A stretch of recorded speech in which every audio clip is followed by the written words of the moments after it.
महाराजांच्या पादुका आमच्या घरी येणार म्हणून अनेक जण सेवेसाठी आमच्या घरी गोळा होतात आणि खरंच त्यांची भक्तिभावाने त्यांची सेवा ही महाराजांच्या चरणी अर्पण करतात. हा सर्व सोहळा पार पाडत असताना प्रत्येक भक्ताची मदत ही अमूल्य आहे आणि खरंच आपण खूप नशीबवान आहोत की त्या सेवेकरींच्या यादीत आपलंही नाव आहे.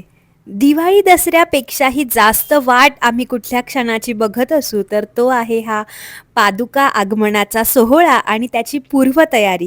खरं तर पादुकांचं जेवण आमच्याकडे असतो, नैवेद्य असतो, त्यामुळे पादुका आमच्याकडे भरपूर वेळ असतात.